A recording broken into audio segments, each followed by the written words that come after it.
कोलकाता में 5 घंटे की मूसलाधार बारिश से तबाही मच गई। कई जिले जलमग्न हो गए हैं। घुटनों तक पानी भरने से रेल, मेट्रो और हवाई सेवाएं बाधित हुई। हावड़ा सियालदह ट्रैक पर जल जमाव के कारण दर्जनों ट्रेनें रद्द हो गई। करंट लगने से 8 लोगों की मौत हो गई। कोलकाता मेयर फिरहाद हाकिम ने कहा कि शहर ने इतनी खतरनाक बारिश पहले कभी नहीं देखी। आपदा से निपटने के लिए हर संभव प्रयास किए जा रहे हैं।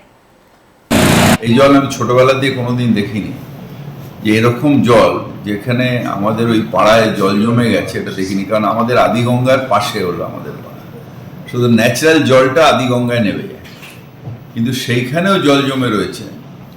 আদিগঙ্গা জল নিতে পারছেন না, পুরো ভরে রয়েছে। এটা আমি ছোটবেলার থেকে দেখিনি। 78-এ একটা বন্যা হয়েছিল কলকাতায়, তখন দেখেছিলাম। তখন আমরা ইয়াং ছিলাম, ঘাড়ে করে করে সব পরিষ্কার করে স্কুল বাড়িতে নিয়ে এসেছিলাম।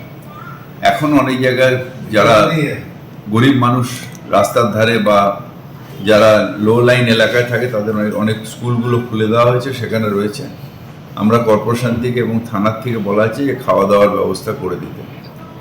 কিন্তু জল যদি আর বৃষ্টি না হয়, আমরা আশা করছি আজকে রাত্রির মধ্যে জলটা নেমে যাবে।